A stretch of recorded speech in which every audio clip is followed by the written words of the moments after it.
All right, so we're going live here. Don't normally go live. So we're live.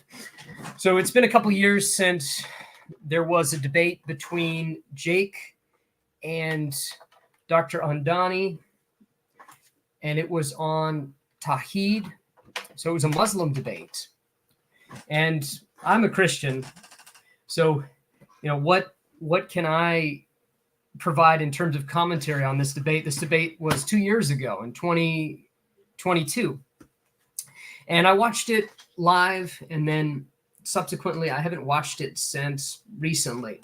And what prompted my thought of doing this, just kind of reviewing, giving some commentary, was I had the opportunity to do a book review, and I had the opportunity to give commentary or reaction towards a recent debate on divine simplicity between Gavin Ortland and Ryan Mullins. And I had some good input by some Muslims that appreciated some of the things I had to say. So figured I'd do the same here.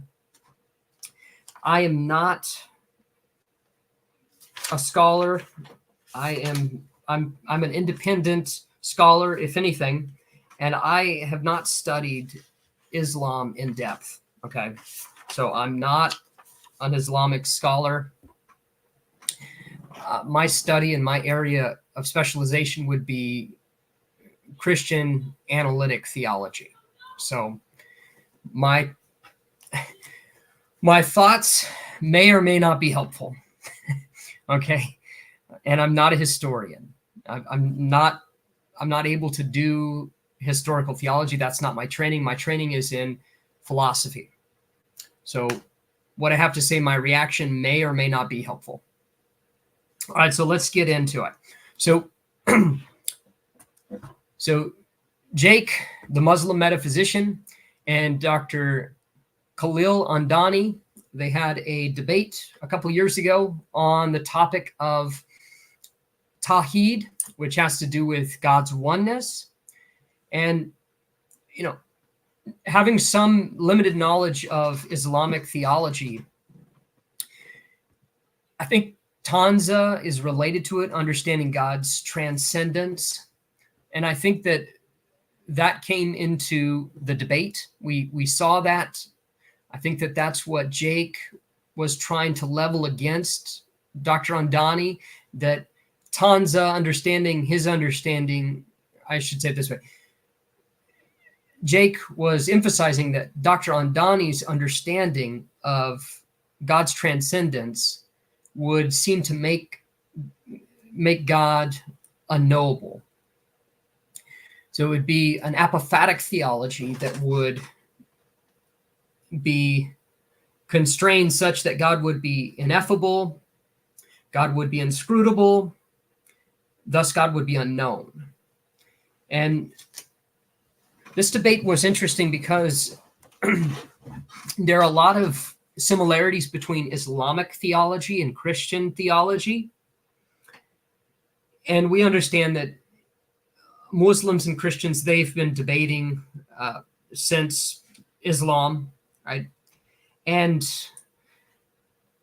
there have been interactions, right? I just started a book on, and it's on my Twitter post, and I won't pull it up right now, but 6th century Islam and Christianity and interactions between Christians that are within the context of Islam and how they explain the Trinity, right? So there is interaction between Muslims and Christians, right? And so there's going to be some shared history, of course. But there's also an interesting parallel in the sense that within Islamic theology, they have some of the same debates that Christians have within Christian theology. And so on the issue of Tawhid, we have a similar debate within Christian theology, right? And it has to do with how do we understand God's nature, the unity of God. And so I'd like to kind of give some of my thoughts, but also discuss the debate, right?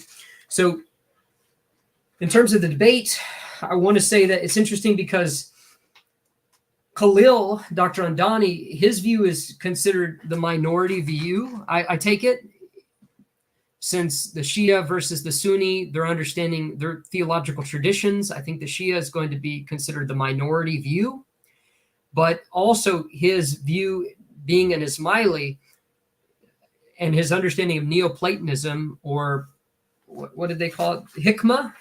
I think that's going to be more understanding that there's a, using philosophy in Islamic theology. So that there's a parallel, right? So Dr. Andani, he's defending a strong understanding of divine simplicity, whereas Jake, he is defending he is denying divine simplicity, right? Or we could say depending upon if you take divine simplicity as a spectrum, he is taking a weak view of divine simplicity, a weak understanding of divine unity, divine oneness. Right? And within Christianity, it's kind of the opposite. So within Islamic theology, Dr. Andani, his affirmation of divine simplicity is the minority report, whereas in Christianity, it's the majority report. So divine simplicity is the majority tradition within Christianity. So we have St. Augustine, we have St. Anselm, we have St. Thomas Aquinas, and Boethius. So all of these saints within Christianity, and saints, I'm using it just simply as to refer to Christians, right? Someone that is a Christian, right? They affirm divine simplicity, a very strong understanding of it. And it is the majority report within Christian theology.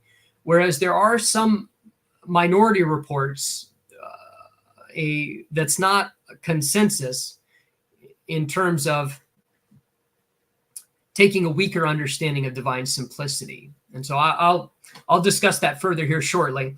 But I wanted to make just that simple preliminary remark that within Islamic theology, the Sunni view is the majority, and which is a denial of divine simplicity, and the Shia affirming divine simplicity is the minority report, whereas it's the complete opposite within Christianity. It seems like the traditional view within Christianity is affirming divine simplicity, and the minority report is denying divine simplicity. So that's quite interesting, right? And I find this fascinating because when you read Al-Gazali, right, in his book, what is it? Incoherence of the Philosophers, or Philosophers' Incoherence. I forget. It's been a while since I read Al-Gazali, but Al-Ghazali, his arguments are very strong against divine simplicity. And when you read Al-Ghazali, his approach, just thinking about Al-Ghazali's arguments and then comparing and contrasting that to someone like Thomas Aquinas, right? It's fascinating because you would think that the Islamic philosophers would defend divine simplicity because it would be the strongest, most robust understanding of monotheism, but that's not the case, and that should give us pause. Why would Muslim philosophers like Al-Ghazali deny divine simplicity, right? And I brought that up within some of my videos discussing divine simplicity. Is it should make us pause when we see a Muslim theologian and philosophers denying divine simplicity, and yet Christians are quickly, well, I wouldn't say quickly, but Christians embrace it. And so that is something to consider. Now, going into some of the specifics of the debate, right? Those were just all preliminary remarks as way of asides that might be fascinating to Muslims and Christians to think about. All right, so into the debate. Definitions are required to prevent equivocation. And I felt that within the debate between Jake and Dr. Andani, definitions, not everything was defined.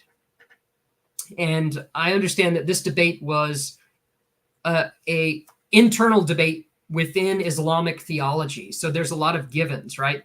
And, you know, and I'll just quickly go through, right? As a Christian, you know, kafir, that wasn't defined. So it's an unbeliever or a denier of Islam. Mishrik, that wasn't defined within the debate. As a Christian, I don't know, you know, but it means an idolater or someone that is within polytheism, right? Someone that associates something to God that is not God. And then takfir is an apostate or someone that's been excommunicated within Islam. It's probably someone, you know, it's saying that someone is pretending to be a Muslim and they're not really a Muslim. I guess that's my understanding of it. And then hikmah, that wasn't really defined deeply, but I take it as like scholastic theology, like philosophy and philosophy or wisdom being used within theology. And then there's a lot of different schools within Islam, right? There's the Maturidi, there's the Ash'ari, there's the Athari, and then there's the Mutazila. And as a Christian, within Christianity, there's Protestantism, which I'm part of. I'm a Protestant. And then there's Roman Catholicism, and there's the Eastern Orthodox, right? So we have these different schools with different, I guess, within Christianity, we do have some differences in terms of our understanding of the creed. But there's going to be a lot of unity within Christianity. And I'm sure in Islam, they have I guess it is the Shahada, where they just say that they affirm Islam and that Muhammad is their prophet, right? So I guess there's some core things that were assumed going into the debate that Christians, people that are not as familiar within Islamic theology, has to kind of study out. But the debate, going into the debate, all right, so the opening statements, Jake, the metaphysical, the Muslim metaphysician, he made it very clear that he was coming from the Athari creed. I think it's the Hanbali Athari creed. And from a Christian, his views sounded very similar to what us Christians would call like a Mysterian understanding of theology, where you make claims, but you are neutral on how to articulate those claims in a philosophical way. So, and I'll discuss this further, but within Christian theology, there is similar ideas as the Atharis in terms of the methodological approach of doing theology. So within Christianity, even we have some similarities. They're very fundamental in terms of what they believe, but they're not going to be quick to embrace scholastic theology or philosophical theology and speculation, right? You're going to stick with a text, right? So I think the Athari creed, they're going to stick to the Quran and the Sunnah, and they're going to be very strict to it and not go outside of it and not speculate outside of it. That's the way I understood what Jake was affirming. And so Jake was arguing that Dr. Andani's view is incoherent, right? He's arguing that divine simplicity, it leads to a modal collapse, and it leads to, Dr. Andani's view is, if God is inscrutable, ineffable, and incomprehensible, then especially if we understand Dr. Andani's understanding of Tanza in terms of God's transcendence, God seems to be so transcendent that he is above and beyond anything that we can comprehend or understand, and therefore unknowable, and thus incoherent. Because how can we talk about that which cannot be talked about, right? How can we think that which cannot be thought, right? And so that was Jake's approach in critiquing Dr. Andani's view. And Dr. Andani, he's using a very similar view, a very similar view as Thomism, that God is, with apophatic theology, what we would do is we talk about God in negation, saying we would negate human properties of God. And that's what Dr. Andani was saying, is that, well, we can have some understanding analogically, we can understand God, not univocally, right? God is not part of any genus. God, and Dr. Andani goes into how he understands that God exists, right? He says that we need to understand God exists in terms of analogy, not in terms of equivocation or equivocity or univocity, but analogy. So Dr. Andani's viewpoint sounds very similar to Thomism. So I really want to focus on Dr. Andani's, some of his arguments, because some of his arguments against Jake were very interesting. So he says that the Hanbali Athari, that specific creed, forbids philosophical and Kalami arguments. So if that's true, I mean, that's a significant critique, because that would mean that you can't make any rational arguments, not only in defense of your viewpoint, but you would basically be, you would have to be in a, I guess in some sense it would be like fideism. So all you'd have is just faith without any type of reasons. And I guess Dr. Andani is saying that Jake is inconsistent with his own creed, right? So it's I guess in some sense, Dr. Andani is arguing that Jake is being a hypocrite in arguing that his beliefs, or I should say it this way, his behavior betrays his beliefs. I think that's what Dr. Andani is trying to say here. Now, I don't know if that's true, right? Because I'm not an Islamic scholar, but if the Athari creed doesn't permit rational arguments, then, and as far as I know, the Maturidi view does allow that. So I think that Dr. Andani was arguing that Jake should abandon the Athari creed and maybe take up a Maturidi view, right? I think that that's what Dr. Andani was kind of pressing Jake for. So that was an interesting point. The second one was the Hanbali creed or the Athari creed is anthropomorphic. That was the second argument that Dr. Andani argued, that the Quranic surahs that describe God, and just for my Christian audience and my Muslim audience, the term Allah, whether you be a Christian or a Muslim, Allah is it is Arabic for God. So a Christian in a area that speaks Arabic is going to say Allah, right? But here's Allah in Greek means is a conjunction. So when I read Greek and I say Allah, people get so confused. But that's an aside. So in Arabic, Allah just means God, right? And so whether if you had a Bible and it was translated in Arabic, it would use the term Allah. So I bring that up simply because I'm going to use that term Allah just because they used it. But so Dr. Andani, he argued that Jake's view, the Hanbali or the Athari Islamic viewpoint, makes God out to be anthropomorphic. What it does is it violates the creator-creature distinction within that should be affirmed. That's the way I understood Dr. Andani's argument. He's saying that Jake's view makes God out to be a human, right? But he actually says he said something more than that. Dr. Andani said that Jake's view sounds more Christian than Islamic, right?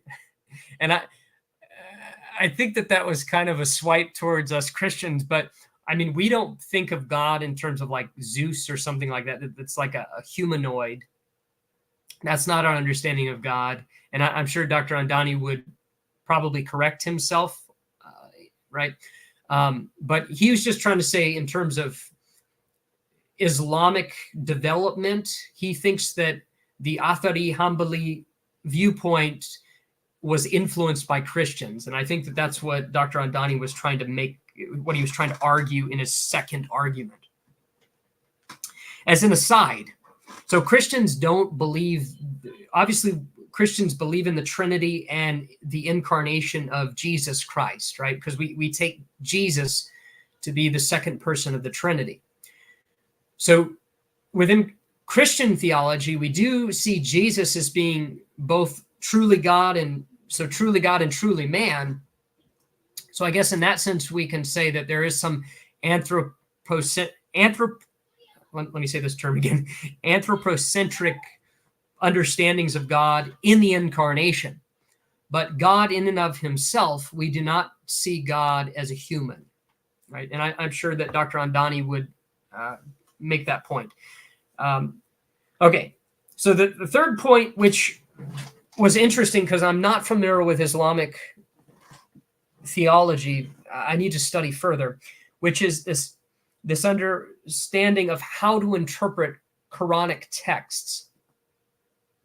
So Dr. Andani made the point that Jake, in his interpretation using hermeneutics, how would he understand those verses within the Quran that describe Allah, God, within the Islamic understanding, some of the specific text that says that God is from above, from below, he has two right hands, and then within the hadiths, some of the hadiths within the Sunnah, I think, they ascribe God anthropocentric characteristics, anthropomorphic characteristics. So how does Jake interpret these? And this is where Dr. Andani, he says that he can do this, something called Tawhid. So, and he makes this point that there's the Zahir, which is taking the apparent meaning, and then there's the Tawil. So the Zahir means that you would have to interpret the text as it stands and, take it as its literal meaning. Where if you do the Tawil, you take it in a metaphorical interpretation.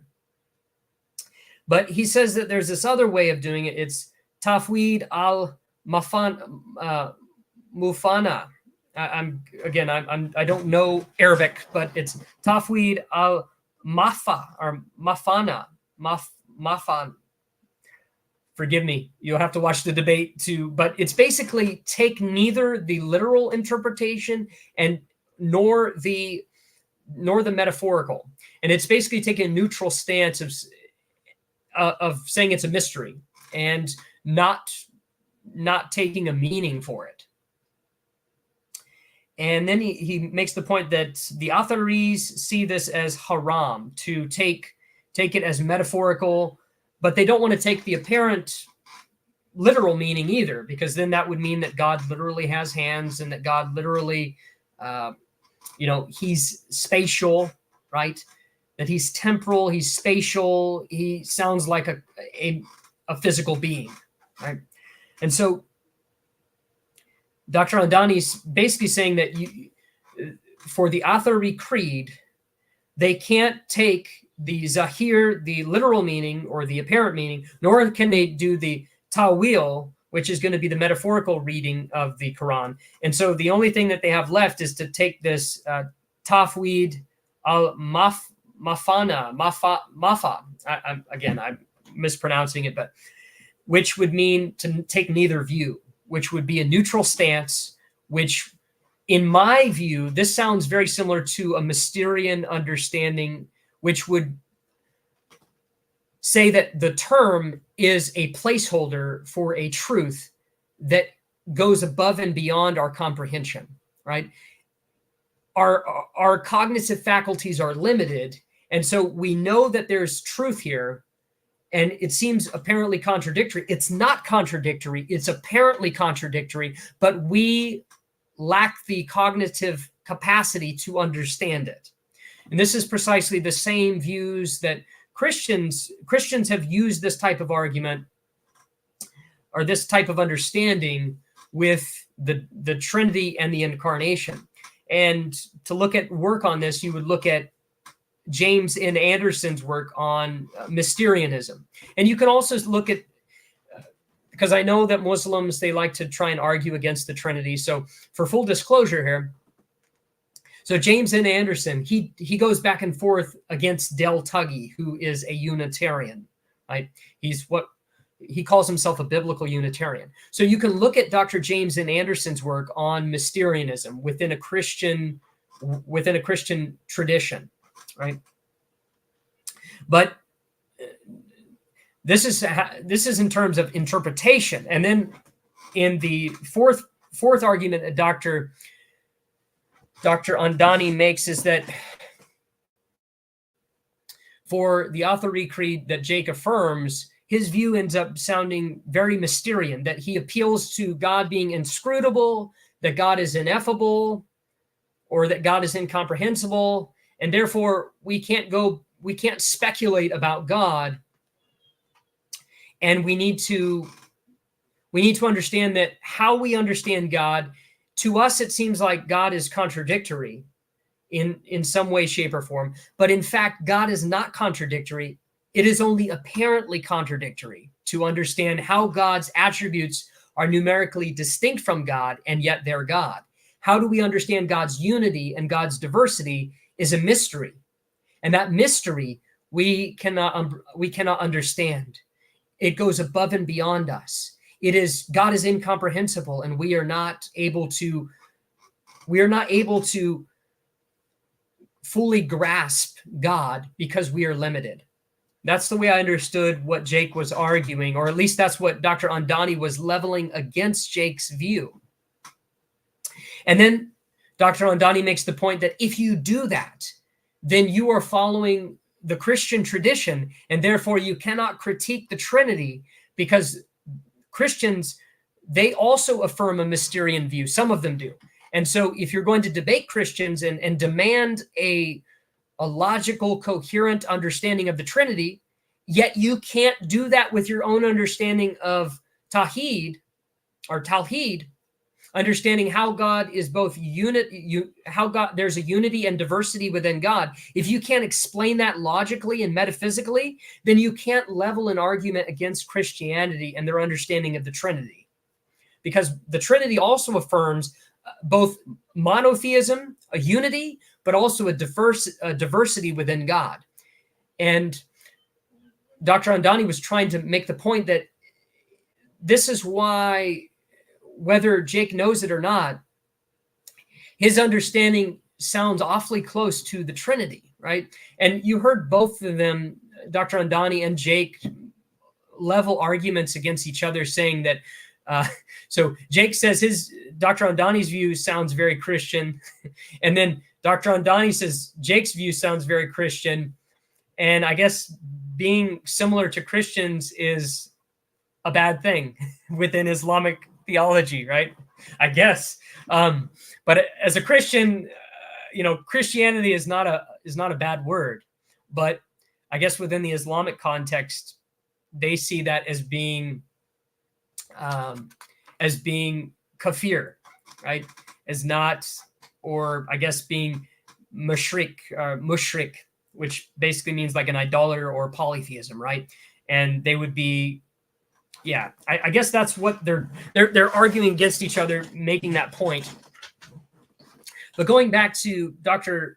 Andani's critiques, so within the cross-examination, that's where it got really interesting, right? And Dr. Andani, he really argues, he asks this question to Jake: is God's attributes aseity? And if Jake says yes, then they are not dependent upon God, right? And if Jake says no, then if they're not aseity, then how can they be divine, right? And that was the dilemma that Dr. Andani, he he posed to Jake. And so as a Christian, I don't affirm divine simplicity. So I'm actually going to be in agreement with Jake on this issue, on how we understand the divine unity.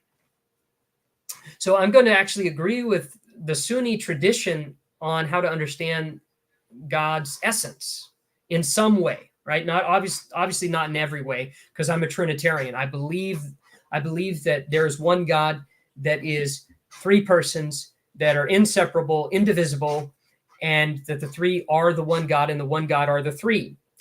And how I understand that, we can't go into that, but look at my other videos and you can see how I go into the metaphysics of the Trinity. But I will say that it is not incoherent. And I would also say that this applies, my understanding of the Trinity can be understood with the way that I'm going to articulate God's nature. Okay?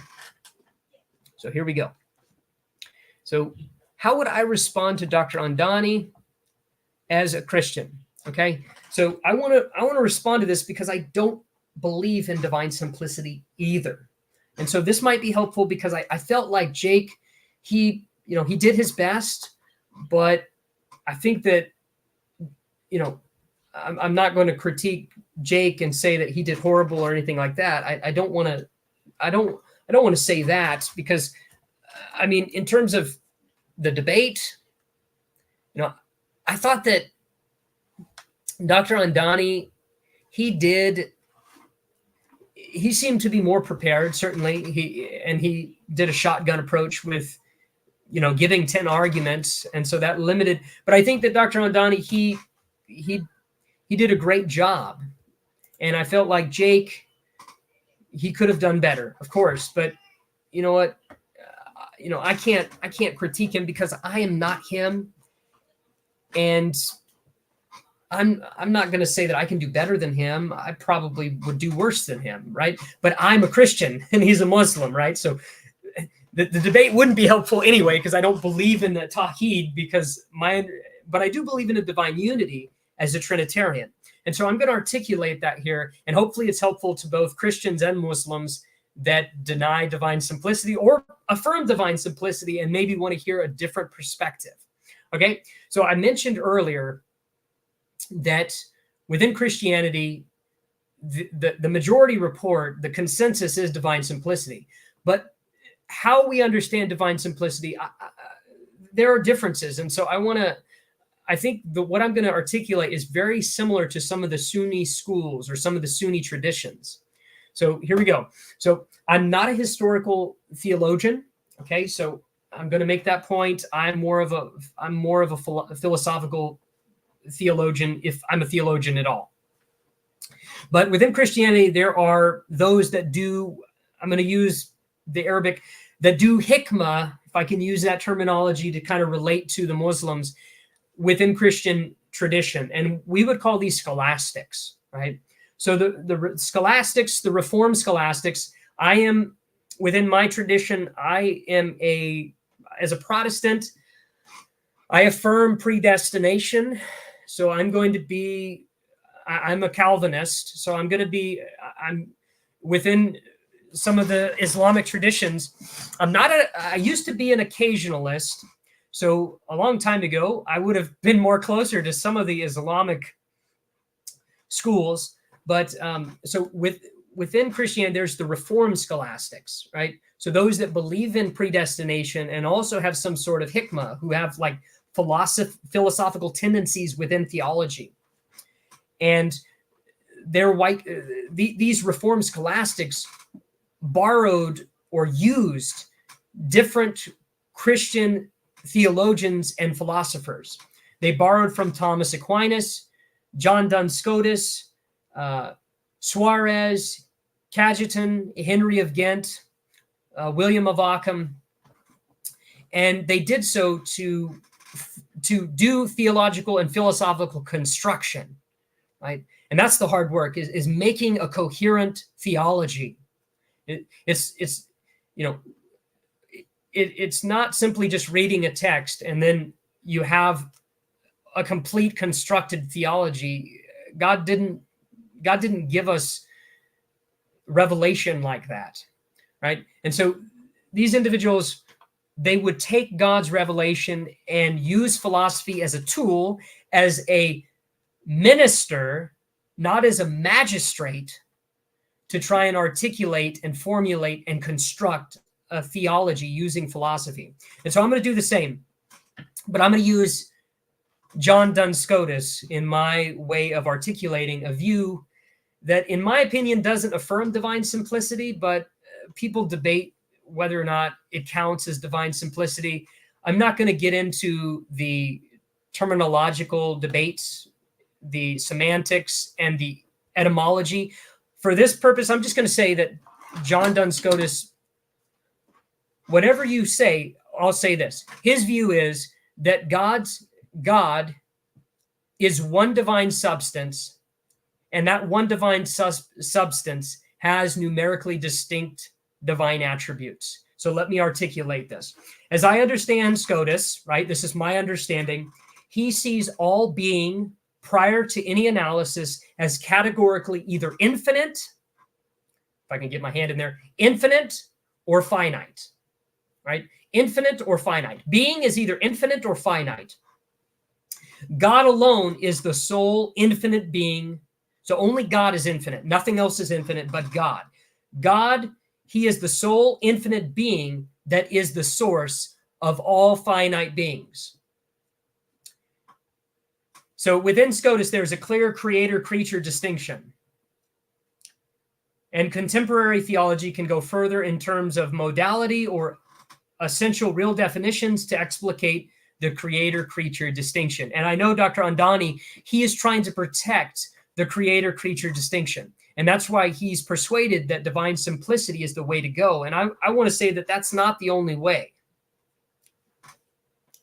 Following the insights of Jeffrey Steele, Thomas Williams, Paul M. Gould, Alan Gearing, Matthew Baddendorf, and Timothy O'Connor, I take Scotus to affirm in close proximity that God as a single substance has numerically distinct attributes or properties in which God is the fundamental asymmetrical explanation or ground for his divine attributes or properties. For Scotus, there is complexity in God without composition, precisely due to God's nature. God has distinct infinite attributes that are unitatively contained in God. So for Scotus, parts are understood or analyzed as something that is separable from God. If I can use, let me put it in philosophical terms. Parts for Scotus are analyzed as any F, which stands for feature. Any F is a part of X if and only if X is separable from X. So separability is what specifies a part. Separability is what picks out and defines the term part. So God is the property bearer or attribute bearer of God's properties or attributes. God's properties are inseparable, indivisible, and infinite, thus they cannot count as parts on Scotus's view. They cannot be properly understood as parts because they're inseparable from God. And they're infinite in the sense that they don't increase or decrease. So they're infinite in the sense that they're not bounded. And by bounded, I simply mean that there's no limit to them, right? So they're infinite.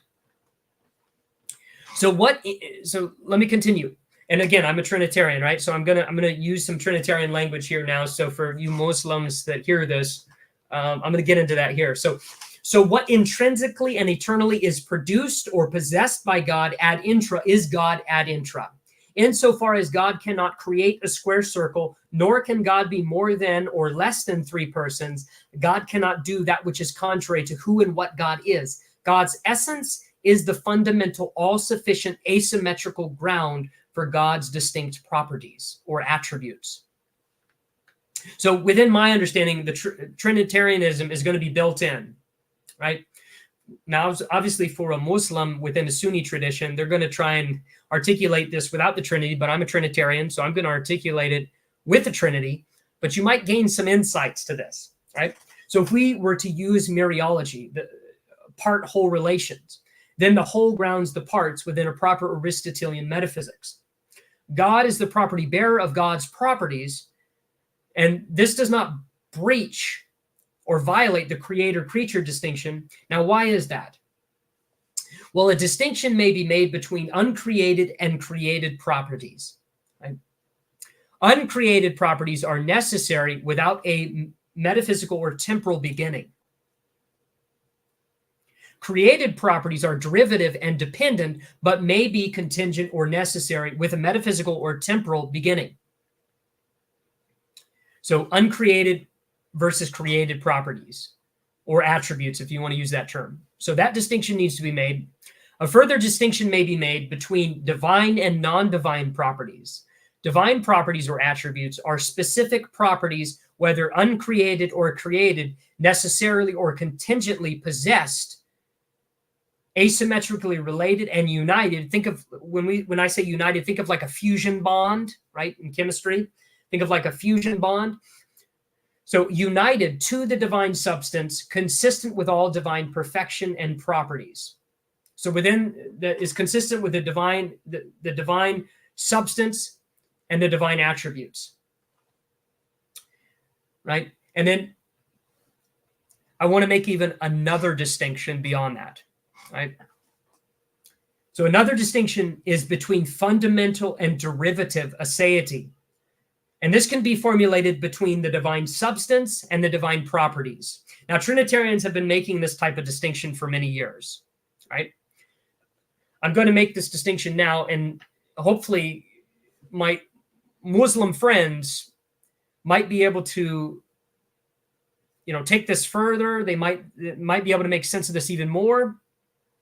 But Christians make this distinction between fundamental and derivative aseity. And so this can be applied to the divine substance and the divine attributes. So it can be formulated like this. The divine substance is the fundamentally ase. Let me say this again. The divine substance is fundamentally ase as not symmetrically dependent upon anything, divine or non-divine. Now, what do I mean by divine or non-divine? Let me be more precise here.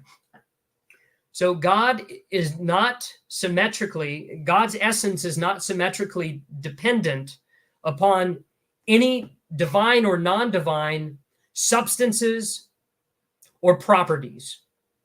Right? So that would be fundamental aseity. Now, what is derivative aseity? So we could say it this way. The divine properties are derivative. The divine properties or attributes are derivatively ase as possessed by God, the property bearer, thus not symmetrically dependent upon anything non-divine.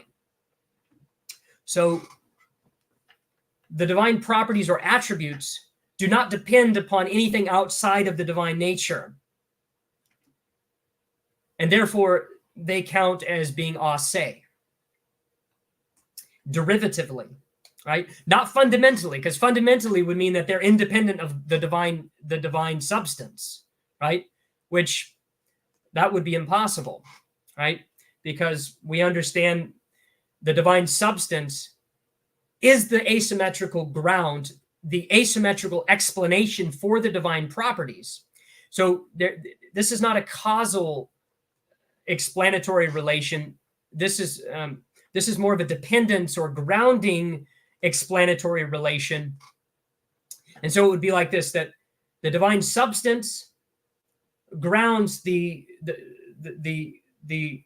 divine substance grounds the numerically distinct divine attributes, the uncreated divine attributes.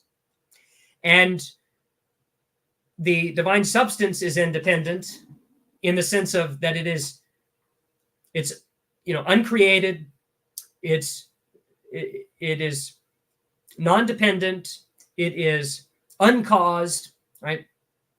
And it is the explanation for the divine properties, right? And so it's asymmetrical. In other words, the divine substance explains the divine properties. The divine properties do not explain the divine substance. Right? And these divine properties are necessary. They exist in all possible worlds. So they're metaphysically necessary, they're modally necessary, they're uncreated, they're indivisible, they're essential in the sense that God must have them, right? And they're God's. They belong to God. God is the owner of these divine properties or these divine attributes.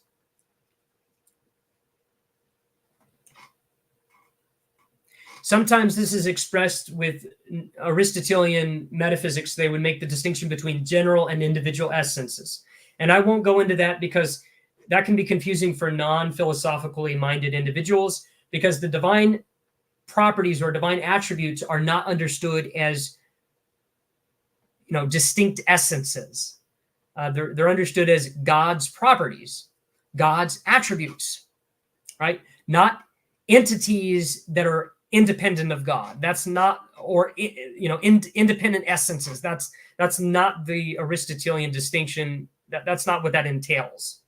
So I'll bring it up, but I won't go into it. So continuing with some of the distinctions I made, non-divine properties are specific created properties necessarily or contingently possessed, asymmetrically related by a non-divine substance consistent with all non-divine properties. Okay, so those are all the distinctions, and then all of the distinctions I made can be used in a different articulation of metaphysics. So an alternative approach is to articulate these distinctions within a neo-Aristotelian essentialism. So divine properties are specific properties, whether uncreated or created, necessarily or contingently possessed, asymmetrically related and united, think of a fusion bond, to the divine substance, consistent with the real definition as divine properties. Non-divine properties are specific created properties, necessarily or contingently possessed, asymmetrically related by a non-divine substance, consistent with the real definition as non-divine properties. So you can think of essentialism, and you can use that to articulate. You can still affirm that God, as a single divine substance, has numerically distinct divine attributes, and still affirm divine aseity. I take it that God is the metaphysical foundation for all reality. God is the sole source, support, sovereign, and standard of all reality. God is neither created, caused, nor depends, nor derives from anything external to God's nature. And God's nature is understood as the divine substance and the divine attributes. And is this identity as composition?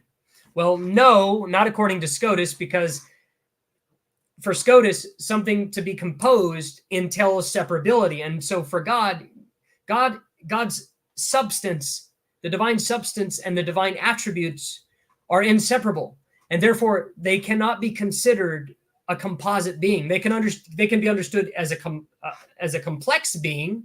God can be understood as complex, but not as composed. There is no composition within God, because God's nature is inseparable. The divine substance and the divine attributes or properties are inseparable, and therefore this is not identity as composition from within, if I'm understanding Scotus right. But we could say that there is identity with complexity, right? We could say that. So God necessarily exists in virtue of God's essential nature, and God's essential nature is understood as the divine substance and the divine properties. And the work that I would recommend here is Matthew Baddendorf, Alan Gearing, Paul M. Gould, Chad McIntosh, and Ryan Mullins. I believe that they demonstrate that divine aseity is preserved without divine simplicity with contemporary metaphysics. And my favorite account is Paul M. Gould. I like his use of neo-Aristotelian metaphysics, following Kit Fine's work of non-modal essentialism with real definitions. And I haven't had an opportunity to go super deep, but I know that Raymond Harvey has a book. I think it's like A Transcendental Mind.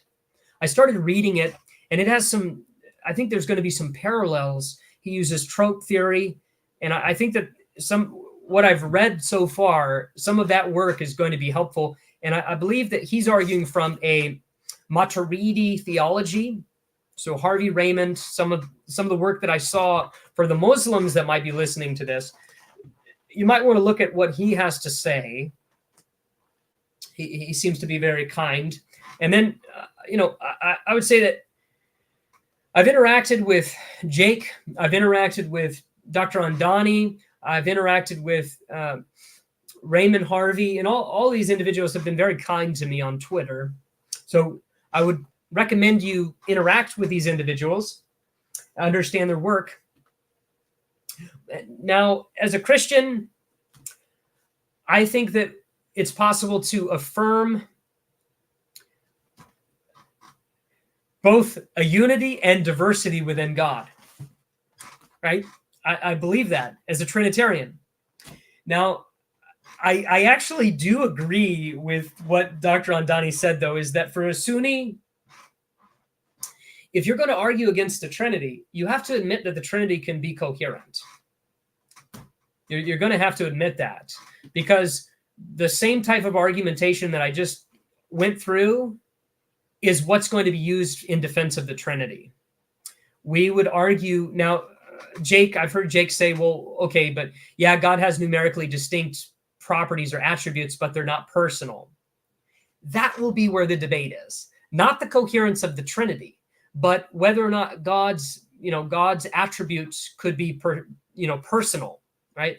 Now, we don't think within Trinitarians don't think of God's attributes being personal. But sometimes Christians will use different types of metaphor to try and describe God. And so we would say that within God, the Father, Son, and Holy Spirit are numerically distinct, right? In some sense, they're numerically distinct, absolutely. But they are united, inseparable, indivisible. They are one. And how are they one?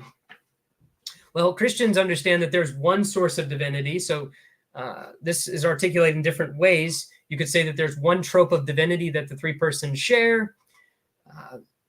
Other ways of articulating this is in terms of, you can use neo-Aristotelian metaphysics and say that the three persons are three distinct. You could use you could say that there are three distinct parts that make up the whole, right?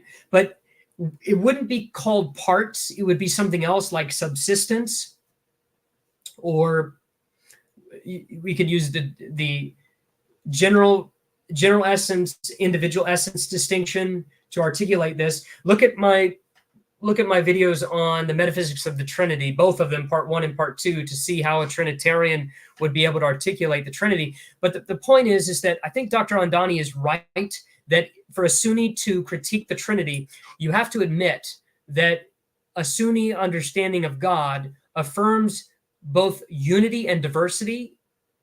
It's not identical, but it's similar to a Trinitarian.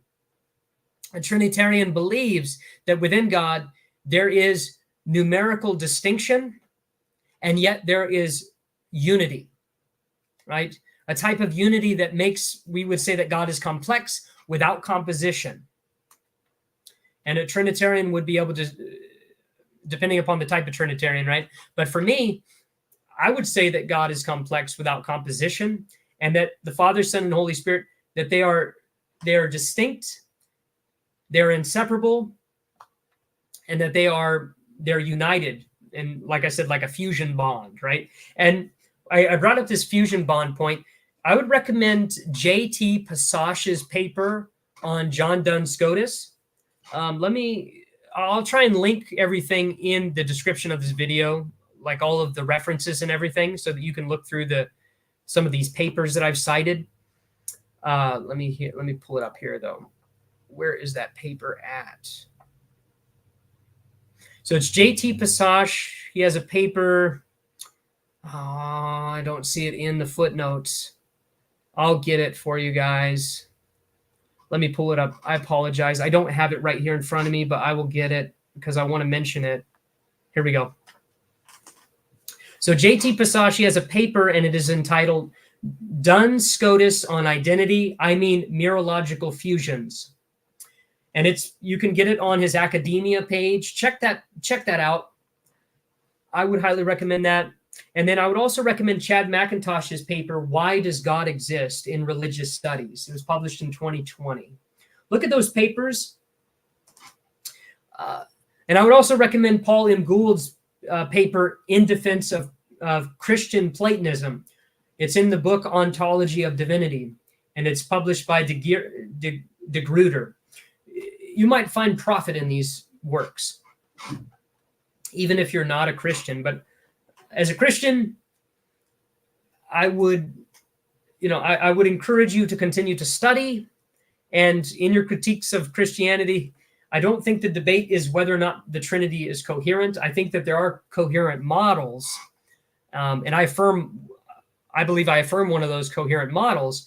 Really, it's going to be more of a historical debate, and it's going to be a debate on, it's going to be getting into history, not so much philosophy, definitely theology, right? Our different understandings of God, or different understandings of anthropology, harmatology, sin.